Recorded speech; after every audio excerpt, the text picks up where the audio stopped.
Bonjour à tous. Aujourd'hui, nous sommes avec notre ami Larry Johnson. Bienvenue, Larry. Oui, j'essayais de te faire pleurer avant qu'on ne commence à enregistrer à propos de ta chemise. Mais non, tu n'as pas cédé. Il a dit « Je veux me concentrer sur toi ». Tu brilles aujourd'hui. Moi, je suis sur la touche. Vraiment, quel gentleman tu es. Alors, de quoi parle-t-on aujourd'hui? Il se passe quelque chose. Il est tellement calme. Larry, je voudrais commencer par ce que nous avons appris des médias israéliens.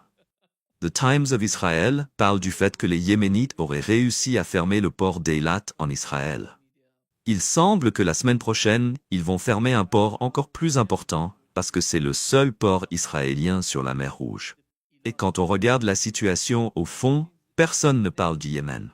Et parce qu'on a beaucoup de choses à aborder, Ils ne peuvent pas régler ça. Je veux dire, les États-Unis et Israël se rendent compte qu'ils sont impuissants à soumettre les Yéménites, en particulier les Houthis, pour les mettre à genoux. C'est vraiment une histoire remarquable. Et le peuple yéménite accomplit quelque chose d'historique. Ils se sont dressés et affrontent militairement ce que certains considèrent comme la plus grande puissance navale et aérienne du monde. Je ne dirais pas forcément que les États-Unis sont la plus grande puissance militaire, mais en termes de force navale, ils sont au sommet. Et pour ce qui est du nombre d'avions, et nous avons échoué, malgré, vous savez, Trump qui disait « Oh, ils ont capitulé ». Voyons donc. Et Israël est intervenu, les a bombardés et il continue à lancer des missiles sur l'aéroport Ben Gourion et ailleurs. Je pense que si les Houthis devenaient vraiment sérieux ou s'ils pouvaient obtenir un peu plus d'aide extérieure, ils pourraient vraiment infliger de lourds dégâts à Israël. Mais regardez, ils ont forcé Israël à fermer un port parce que personne ne l'utilise, parce qu'ils ne peuvent pas s'y rendre, parce qu'ils seraient coulés s'ils osaient entrer en mer Rouge. C'est une histoire incroyable. C'est une histoire incroyable, vraiment. Et c'est à mettre au crédit du peuple yéménite. Larry, l'attitude des Yéménites est vraiment étonnante. Parce qu'ils semblent capables d'encaisser toutes ces difficultés et de riposter. Et vous savez, cette patience, cette capacité que je viens de mentionner, rend les choses beaucoup plus compliquées pour leurs adversaires. Je pense que l'une des principales difficultés rencontrées par les États-Unis pendant le conflit, 7 jours, 10 jours où les États-Unis sont allés en mer Rouge pour les affronter, c'était ça le principal problème, non? Que veux-tu dire par c'était le principal problème? Parce qu'ils constataient que le Yen ne se souciait pas des frappes subies, parce qu'ils allaient riposter sans... D'accord, oui. Eh bien, ils ne laissent pas la douleur ni la souffrance les pousser à se rendre. Je suis sûr qu'ils pleurent. Ils pleurent évidemment pour la perte de leurs concitoyens. Mais ils ne se recroquevillent pas en position foetale en disant « Oh mon Dieu, nous devons nous rendre. Nous ne pouvons pas endurer ça. » Ils ont vraiment fait preuve d'un courage et d'une ténacité qui sont, vous savez, c'est un peu pour parler d'histoire ancienne. Ça rappelle les 300 Spartiates qui ont tenu tête aux hordes perses ou babyloniennes. Sur le papier, c'était impossible. Ils sont petits, économiquement faibles, mais il y a quelque chose à dire sur le courage de ces gens et sur ce qu'ils ont démontré. Et ce n'est pas pour une cause égoïste. Ils disent « Regardez, ces sionistes assassinent des Palestiniens, des femmes et des enfants, tous les jours, jour après jour. Quelqu'un doit faire quelque chose. » Et ils se sont levés pour faire quelque chose. En attendant, eh bien en fait, il y a une bonne nouvelle qui vient de Bogota, en Colombie. Un groupe de 12 nations, dont la Chine, s'y est réunie pour... Ils vont commencer à imposer des sanctions à Israël maintenant, pour essayer de forcer Israël à un cessez-le-feu et à cesser les tueries, afin de permettre l'entrée de l'aide humanitaire. J'espère qu'ils iront jusqu'au bout. S'ils le font, alors les Houthis au Yémen ne seront plus seuls. Mais c'est à mettre au crédit des Houthis de leur foi religieuse particulière.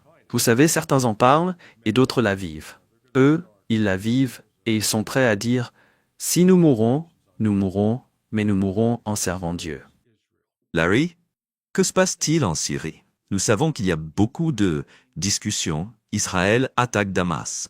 Al-Golani, il semble que je ne sais pas. Il n'est apparemment pas là. Il n'est pas à Damas, il est en Turquie, je ne sais pas, peut-être ailleurs, à Idlib.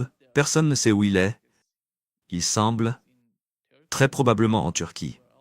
Mais que se passe-t-il? Les Druzes avec les Israéliens combattent Al-Golani. Il ne semble pas que les États-Unis et Israël soient sur la même longueur d'onde en Syrie. Quel a été ton premier indice? Je veux dire, il a dit que la Syrie et Israël avaient eu un malentendu. Ah, c'est donc ainsi qu'on appelle le fait de larguer une bombe de 900 kilos sur leur quartier général de la défense. Oui, juste un malentendu. Que Dieu nous vienne en aide s'ils ont un désaccord sérieux. Qu'est-ce que ça impliquera?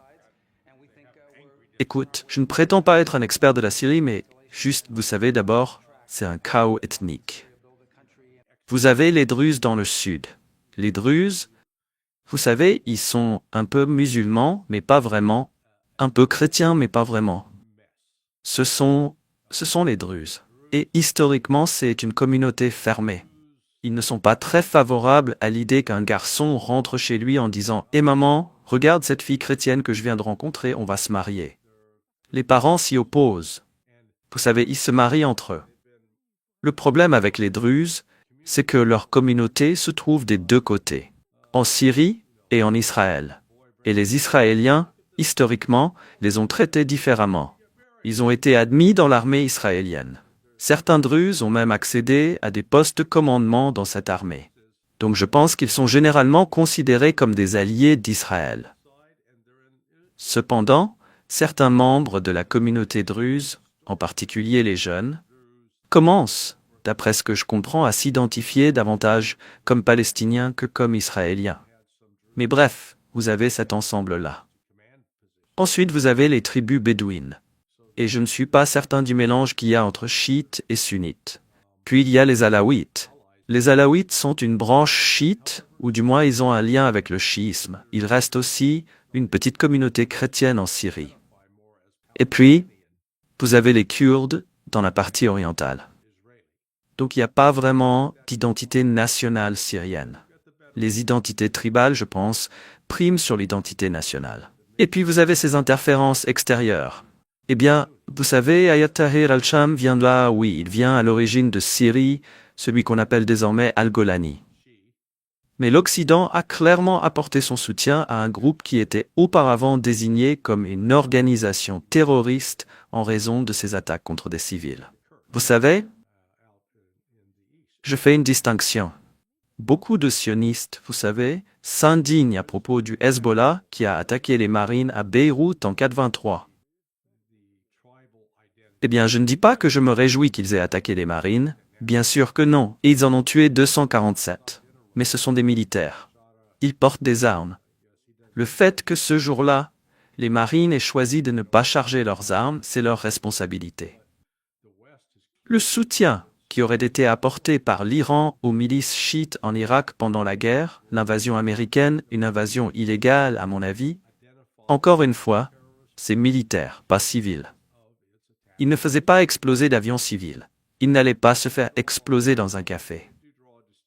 Mais Al-Golani et son groupe tuaient des civils, et ils continuent à tuer des chrétiens, ainsi que des alaouites et des chiites. Et cette unité retrouvée en Iran, après le Pearl Harbor israélien qui s'est abattu sur eux, a apporté une cohésion ainsi qu'une colère envers Israël. Donc il faut se poser la question, sur quoi pourrait reposer la paix? Honnêtement, je ne la vois pas. Ce qui est curieux, c'est que la capacité de la Turquie à influencer et à contrôler les événements là-bas semble s'être affaiblie, pas renforcée. Et tout cela échappe à tout contrôle, parce que les gens qui meurent dans ces frappes aériennes israéliennes ne vont pas simplement dire « Oh, eh bien, peu importe ». Ils vont chercher à se venger. Israël ne se gagne aucune sympathie dans la région. Ça, c'est sûr. Concernant le visage actuel du conflit en Ukraine, Larry, nous savons que... Mais avant d'en venir là, laisse-moi te poser une question sur l'Iran. Il semble que les États-Unis essaient d'une certaine manière d'envoyer des signaux à l'Iran, comme quoi ils voudraient négocier avec les Iraniens. Mais le guide suprême iranien a déclaré qu'il n'avait pas donné la permission au gouvernement de parler avec les États-Unis. Nous avons appris cela d'Ali Jani, l'une des personnalités importantes en Iran, très proche du guide suprême iranien. Madame, que se passe-t-il sur ce front entre les États-Unis et l'Iran? Eh bien, la position de négociation iranienne, je pense, est devenue plus claire hier. Un représentant du ministère des Affaires étrangères s'est exprimé sur Press TV et l'un de mes contacts à Press TV m'a transmis cela. Et vous savez, l'Iran a dit « D'accord, si nous allons discuter, mettons les choses au clair. » Numéro 1. Si nous devons être ouverts aux inspections et à la supervision internationale, alors Israël doit l'être aussi. Parce que nous n'allons pas accepter un accord où vous nous inspectez, mais personne n'inspecte Israël. Non, non. Israël doit être soumis aux mêmes exigences que celles que vous nous imposez. Ce qui est, à mon avis, tout à fait juste. Absolument. Ils ont dit ensuite, vous savez, Israël doit payer pour les dégâts qu'il nous a causés, parce qu'ils nous ont attaqués. Nous ne les avons pas attaqués, ce sont eux qui nous ont attaqués. Et puis, nous aurons besoin de garanties en béton des États-Unis. Si vous vous engagez dans un processus de négociation, vous n'autoriserez aucune attaque contre nous. Et vous savez, si vous ne pouvez pas accepter ces conditions, alors, eh bien, nous serons en guerre. C'était essentiellement le message. Et vous savez, j'ai publié cela hier soir sur sonarv1.com. Cela signifie que, je pense qu'à l'avenir, l'Iran va se préparer à la prochaine série d'attaques. Je ne vois pas. Vous savez, l'Iran ne va lancer aucune frappe préventive contre qui que ce soit. Ils vont attendre. Mais ils répondront par contre, s'ils sont attaqués, et ils répondront avec encore plus de force que la dernière fois. Et maintenant, ils n'ont plus à s'inquiéter de bombarder le port parce qu'il est fermé, vous savez. Donc, je pense que l'Iran a compris qu'il avait été pris pour un imbécile. Il a fait confiance aux États-Unis, pensant qu'ils participaient à un véritable processus diplomatique, et au lieu d'honorer les négociations, les États-Unis ont utilisé cela comme un prétexte pour tenter de décapiter la direction iranienne et de détruire le pays. Il semble que l'Iran se rapproche beaucoup de la Chine et de la Russie pour ce qui est des systèmes de défense aérienne là-bas. Oui, Larry, ton avis sur ces systèmes de défense aérienne? Avons-nous des informations sur le système de défense aérienne chinois? Apparemment, vous savez, il a abattu des avions français. Je suppose que l'Inde pilotait des avions fabriqués en France, qui le seul pays où vous avez un système de défense aérienne prouvé, capable d'abattre à la fois des missiles balistiques, des missiles de croisière et des drones, c'est la Russie. Vous savez, je ne sais pas ce que les Iraniens pensent. Moi, si j'étais à leur place, si j'étais en position de décision, je choisirais la Russie, pas la Chine. L'équipement chinois, pour autant que je sache, n'a pas été testé au combat. Vous savez, ça peut sembler bon sur le papier, mais est-ce que ça fait réellement le travail? Alors que le système russe, il repousse de multiples attaques de drones et ils ont contré les attaques. Le missile Storm Shadow, par exemple. Oui, disons tout à la fois. Abattre les avions, les appareils à voilure fixe, intercepter les missiles de croisière est un objectif plus difficile. Bien plus, ils sont tout simplement plus petits. Mais voilà, tu as raison de souligner que des systèmes comme le Patriot sont conçus pour viser les avions, pas les missiles balistiques. Et comme on l'a vu à maintes reprises, aussi bien en Ukraine qu'en Israël, ces systèmes sont nuls. Le Patriot est nul contre les missiles et a même du mal à gérer les drones Geron. Mais, vous savez, c'est là que la Russie a un avantage évident. Elle n'a pas seulement le S-300, le S-400, le S-500, elle a aussi le système Pantsir. Donc, il dispose d'une défense aérienne en couche, capable de gérer une variété de menaces. C'est au final ce dont l'Iran a besoin. Ici, Larry, ce qu'a dit Maria Zakharova hier, Moscou s'estime en droit d'utiliser des armes contre des cibles militaires de pays qui permettent à l'Ukraine de frapper profondément en Russie avec leurs armes. Il semble que quels sont les développements récents, les changements récents, survenus dans la région. Il y a beaucoup d'inquiétudes concernant la Russie qui pourrait être frappée par ces missiles, je ne sais pas, venant des États-Unis, ou peut-être de l'Allemagne ou du Royaume-Uni. Il y a eu des discussions, et je veux insister sur le mot discussion plutôt que sur le mot action, au sujet de l'envoi de missiles à longue portée. Quand la nouvelle est tombée, je crois la semaine dernière, que les États-Unis envisageaient de fournir des missiles de croisière Tomahawk à Kiev. C'était une ligne rouge, clairement. Parce que le problème avec un Tomahawk, c'est qu'il peut être équipé d'une ogive nucléaire. Quand il est tiré, vous savez, Ils ne virent pas au rouge s'ils transportent une ogive nucléaire ou au vert s'ils transportent une ogive conventionnelle. Non, il n'y a aucun moyen de savoir ce qu'ils transportent. Donc, en tant que planificateur militaire russe, vous devez supposer qu'ils vous tirent une bombe nucléaire. L'avertissement de Zakharova? J'appellerais ça un avertissement subtil à l'Occident, et que si les Allemands décident de fournir des missiles Taurus, alors des cibles en Allemagne seront frappées par la Russie. Et ils peuvent le faire très facilement avec le missile Iskander. Il en va de même pour n'importe quel autre pays. Mais voici le problème de ces pays. Ni la France, ni l'Angleterre, ni l'Allemagne ne disposent de stocks importants de missiles à longue portée qui pourraient être acheminés pour changer la situation stratégique. Et en fait, les Allemands, malgré ce que dit Friedrich Merz, tous les autres Allemands disent « Oh, attendez une minute, ce sont des cow-boys, nous n'allons pas faire ça, nous n'allons pas élargir cette guerre. » La France fait face, vous savez, à une véritable crise économique. Donc oui, la dernière chose dont elle a besoin, c'est d'aggraver cette crise en entrant dans une guerre ouverte avec la Russie. Mais les Russes réagissent à ce que l'Occident dit, et ils réagissent publiquement juste pour dire « Eh, vous ne pouvez pas continuer à nous menacer comme ça en pensant qu'on ne va pas réagir, parce qu'on réagira. Vous êtes prévenus. Considérez-vous comme avertis. » Qui achète les armes aux États-Unis? Il semble que ce soit l'Allemagne et le Royaume-Uni. Mais ce que Donald Trump propose, ce dont il parle, semble se faire à une échelle beaucoup plus large. Voici ce qu'il a dit, Larry. De quel pays? Ça vient d'Allemagne? Et ensuite c'est remplacé par l'Allemagne. Et dans tous les cas, les États-Unis sont remboursés intégralement. Vous avez commencé? Ce qui se passe, comme vous le savez, c'est l'Union européenne. Si vous regardez, c'est surtout l'Union européenne. Mais mettons ça sous la forme de l'OTAN, c'est très similaire. Mais l'OTAN va nous rembourser pour tout. Dans certains cas, nous serons remboursés par des pays de l'Union européenne. Et c'est incroyable. Il dit que l'OTAN va nous rembourser, et l'OTAN ne fait pas partie de l'OTAN. Qui est le plus gros contributeur de l'OTAN? Qui fournit le plus d'argent à l'OTAN? Oh, ce sont les États-Unis. Donc, vous savez, comme je l'ai dit, Donald Trump est un vendeur de voitures d'occasion.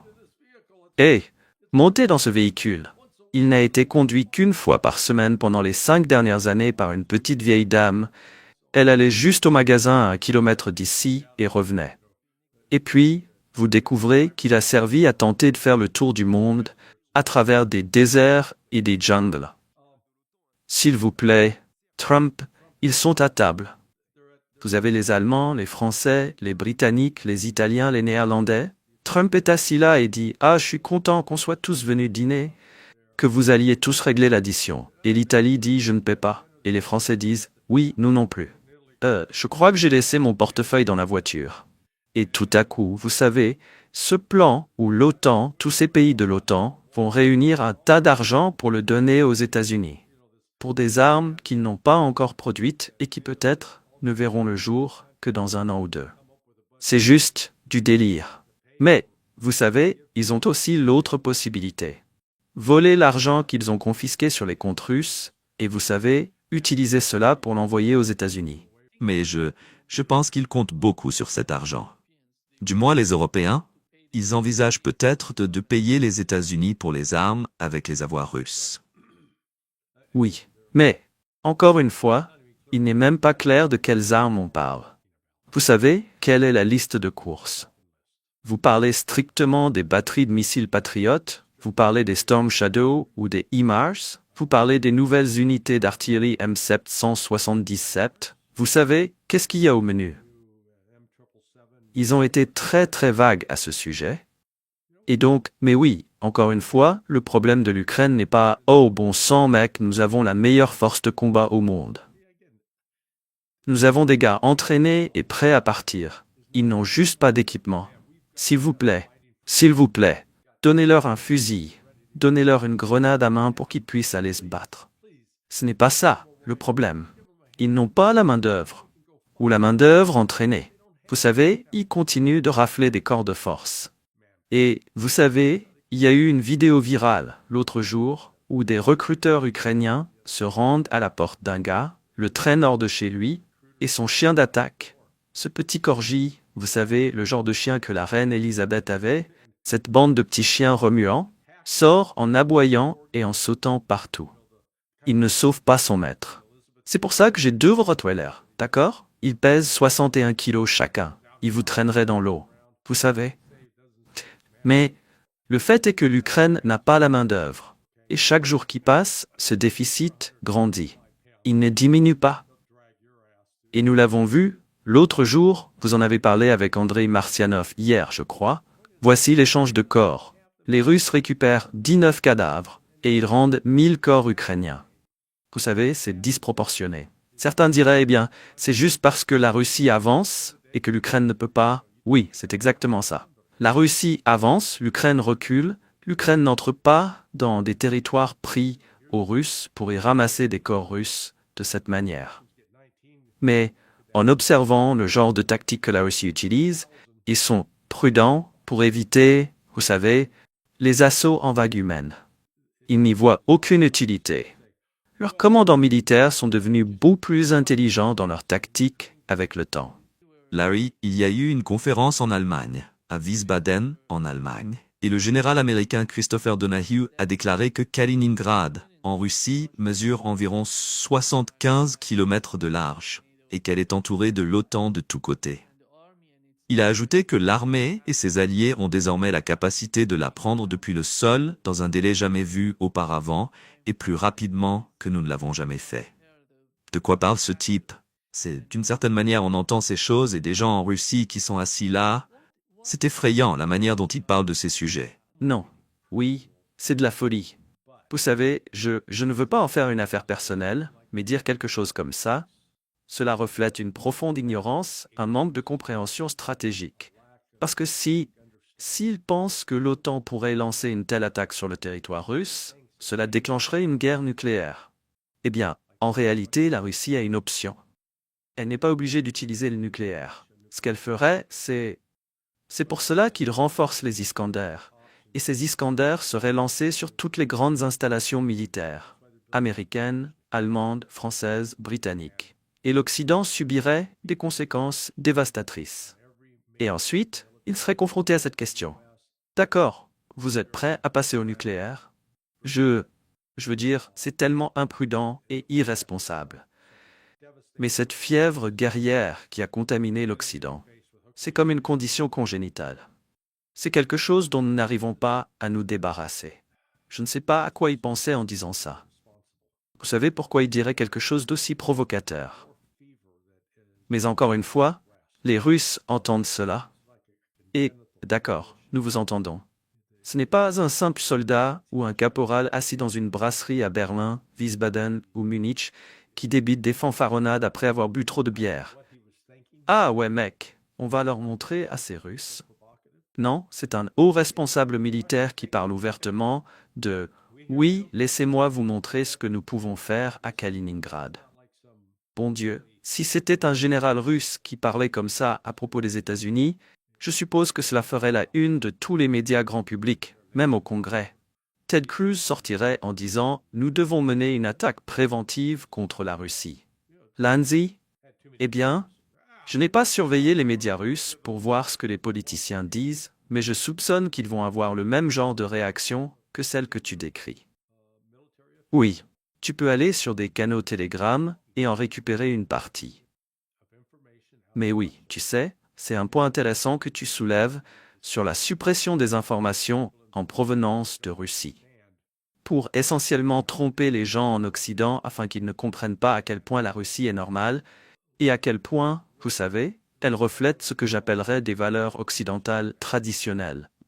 Pas ce cirque actuel que nous avons ici et qui est, malheureusement, omniprésent. Mais vous savez, les Russes, en quelque sorte, je suppose que les gars continuent à se demander pourquoi nous détestent-ils. Je veux dire, c'est essentiellement ce que Vladimir Poutine a dit dans cette interview qu'il a donnée dimanche dernier à Tucker Carlson. Qu'il a dit, Andrew, regardez, après la guerre froide, nous pensions que la principale différence qui nous séparait de l'Occident, c'était l'idéologie communiste contre le capitalisme. Il n'a pas utilisé ces termes exacts, mais c'est ce qu'il voulait dire. Et il pensait, vous savez, maintenant, une fois qu'il verrait ça, une fois que l'Occident arriverait et dirait, et vous savez, les Russes, ils défendent les marchés libres, les marchés ouverts, le capitalisme, la propriété privée, le christianisme, et ils sont fortement nationalistes. Vous savez, ils en sont fiers, comme les Américains deviennent émus aux larmes quand ils entendent la chanson de Lee Greenwood, I'm proud to be an American. Vous savez, tout le monde, oh, il est tout ému. Eh bien, les Russes ressentent la même chose. Je suis russe, en fait, avec encore plus de passion. Et donc ils pensaient, vous savez, on peut s'entendre. Ah, non, non, non, non, non. Et ce que Vladimir Poutine a découvert, c'est que l'Occident n'a aucun intérêt à traiter avec nous comme avec des êtres humains. Il nous considère uniquement comme un objet à consommer, à détruire, à démanteler. Et vous savez, je pense que la Russie a finalement pris conscience de cette menace, que tant qu'il n'y aura pas un changement radical en Occident, la Russie devra rester sur ses gardes et être prête à faire la guerre. Avant de poursuivre cette vidéo, nous aimerions vous demander un petit geste de soutien. Rejoignez notre chaîne pour nous aider à continuer à offrir au public francophone un contenu informatif, libre et surtout différent de ce que diffusent les médias traditionnels, souvent bien loin de la réalité. Produire ces vidéos demande du temps, de l'énergie et surtout beaucoup de ressources. Et comme nous refusons de dépendre uniquement des vues YouTube, votre soutien direct est essentiel pour préserver notre indépendance. Cliquez simplement sur le bouton Rejoindre, juste à côté du bouton S'abonner, ou suivez le lien disponible en description. Merci d'avance pour votre soutien, et maintenant, place à la suite de notre vidéo. Il y a, oui, l'Allemagne et le Royaume-Uni ont signé un pacte militaire, citant la Russie, dans ce pacte militaire, comme une menace stratégique. Je ne sais pas comment la Russie les menace. Ils combattent la Russie en Ukraine. C'est eux qui ont commencé le combat, mais d'une manière ou d'une autre, ils essaient d'inverser l'image, de changer l'image pour nous tous. Oui, l'un des avantages que nous avons aujourd'hui avec les réseaux sociaux, revenons, disons, il y a 110 ans. Donc, en 1915, à l'époque, vous savez, les médias, c'était les journaux, les magazines. Et les histoires qu'ils pouvaient raconter convainquaient les gens que, vous savez, pourquoi il fallait battre les Russes ou les Allemands ou n'importe qui d'autre. Et ils parvenaient à manipuler l'opinion, en particulier celle des garçons de 18, 19 ans. Et ils se précipitaient à la guerre parce qu'on présentait cette guerre comme quelque chose de vital pour la survie nationale. Vous savez, on leur a menti. Je veux dire, la Première Guerre mondiale était une guerre totalement inutile. Et la Seconde Guerre mondiale n'a été qu'une conséquence de ce qui avait été semé lors de la Première. Eh bien, aujourd'hui encore, voilà l'Allemagne et la France. Oh oui, la Russie est une menace stratégique.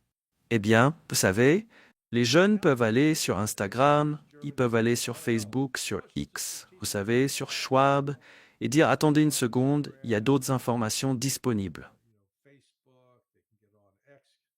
Je pense que même si on essaie encore de manipuler l'opinion publique, cela devient un peu plus difficile avec l'univers des réseaux sociaux, tant qu'ils ne sont pas totalement contrôlés. Et vous savez, on le voit en ce moment un peu avec tout ce que j'appelle l'enfer Epstein. Vous savez, Donald Trump a mis le feu à toute cette histoire Epstein parce qu'il a essayé de la nier en prétendant qu'il n'y avait rien à voir. Circulez. Ne prêtez aucune attention à cet homme derrière le rideau. Et plus il dit ça, plus les gens se disent « Attendez une seconde, si tu ne veux pas que je regarde ça, c'est qu'il y a sûrement quelque chose à voir. » Donc, l'information commence à recevoir un niveau d'attention qu'elle n'avait pas eu depuis 20 ans. Et ça révèle des choses importantes. Donc vous savez, c'est la même chose pour cette histoire de la France et de l'Allemagne signant une défense mutuelle. Je croyais que vous en aviez déjà une. Ça s'appelait l'OTAN. Donc en gros, vous admettez que l'OTAN est inutile. C'est le Royaume-Uni et l'Allemagne, Larry. C'est entre le Royaume-Uni et l'Allemagne. La France n'en fait pas partie. Le Royaume-Uni aussi? Oui. Bon Dieu. Oh, la France n'en fait pas partie? D'accord. D'accord. Les Français et les Italiens aimaient qu'on ne paie pas cette addition. Non, oublie ça. En fait, ils ont annoncé, même dans le cas des armes que les Européens achètent aux États-Unis, la France a dit qu'elle ne paierait pas pour ça. Oui, c'est pour ça que j'ai été, d'une certaine manière, surpris que Donald Trump dise l'OTAN nous paie. Il semble que tous les pays d'Europe paient les États-Unis quand il dit l'OTAN, parce qu'il semble qu'il ne considère pas les États-Unis comme faisant partie de l'OTAN. Oui, en gros, nous nous payons nous-mêmes. C'est comme ça que ça marche. Rien de significatif.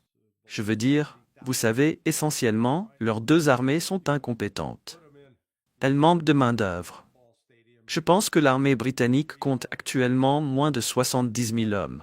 D'accord, vous pouvez les mettre dans un stade de football à Rio ou à Londres ou ailleurs, et il resterait encore 20-30 000 places libres.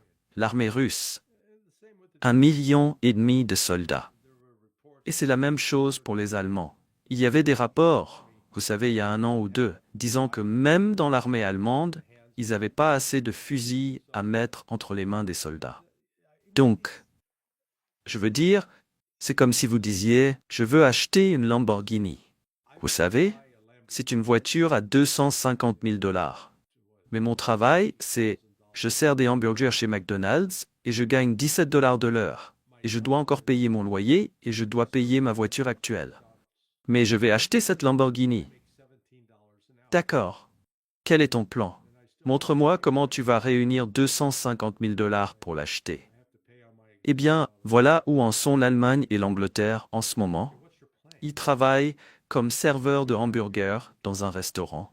Et il n'y a rien de mal ni de dégradant à ça. Vous savez, si c'est là que vous travaillez, c'est très bien. Dieu vous bénisse d'être au moins prêt à travailler. Mais ne vous convainquez pas que vous avez des poches de milliardaires, alors que ce n'est pas le cas. Et c'est ce genre de décalage qu'on voit ici avec le Royaume-Uni et l'Allemagne. Vous savez, ils peuvent bomber le torse et faire toutes les menaces qu'ils veulent contre la Russie. Mais la Russie est là, comme je l'ai dit, avec 1,5 million de soldats sous les armes. Et, plus important encore, ils sont aguerris et testés au combat. Ils n'ont pas simplement été sur un terrain d'entraînement, ils ont combattu. Et c'est une guerre très dynamique, en ce sens qu'ils changent constamment de tactique en cours de route. Ils incorporent sans cesse de nouvelles approches. Le Royaume-Uni et l'Allemagne, eux, ne font pas ça. Quel que soit le personnel qu'ils ont envoyé en Ukraine pour aider les Ukrainiens, beaucoup d'entre eux ont été tués. Donc, ils ne reviennent pas avec de l'expérience. Le chef de, laissez-moi vérifier, le chef d'état-major britannique, Radakin, est allé en Ukraine pour rencontrer Zalushny. Qu'est-ce que le Royaume-Uni peut offrir à l'Ukraine à ce stade? Dans la situation actuelle sur le terrain, que cherche-t-il à accomplir? Selon vous, quelle aide concrète peuvent-ils apporter à l'Ukraine? Vous savez, si vous êtes en fauteuil roulant, paralysé de la taille aux pieds, et que je vous achète une paire de chaussures de course, des chaussures d'athlétisme, et d'autres choses que vous pourriez utiliser si vous pouviez marcher, à quoi ça sert-il? Vous êtes en fauteuil. Vous ne vous lèverez pas. Donc, c'est exactement la situation de l'Ukraine. Donnez-leur les systèmes d'armes, si vous le pouvez, mais vous devrez probablement envoyer certains de vos personnels pour les faire fonctionner, ou au moins pour les former. Mais jusqu'à présent, on a vu plusieurs cas où les formateurs envoyés se font tuer aux côtés des Ukrainiens. Il y a une chaîne vidéo appelée Borzikm, Borzikm, qui fait un assez bon travail pour rapporter tout cela. Ça ne passe pas dans les médias, mais c'est généralement une source fiable. Donc vous voyez, c'est pas « je peux comprendre », mais encore une fois, qu'est-ce qu'ils peuvent faire offensivement? Si l'Allemagne et le Royaume-Uni, la première étape serait de mobiliser leur personnel, de les entraîner, de les amener à un certain niveau, puis de les déployer. Eh bien, ça ne se fait pas en 24 ou 36 heures. Vous savez, j'écrivais des scénarios pour des exercices militaires des forces spéciales. Oui, ces forces sont conçues pour être alertées comme les pompiers et il y a des maisons en feu. Ils se mobilisent rapidement, chargent leur équipement dans un avion et partent mener une opération. Mais ce sont de petites unités. Elles ne font pas la différence sur un grand champ de bataille. Et le Royaume-Uni et l'Allemagne, ce dont ils parlent, c'est d'une capacité conventionnelle qu'ils n'ont franchement pas. Elle existe sur le papier, mais au moment de la mettre en œuvre, elle se révèle inefficace.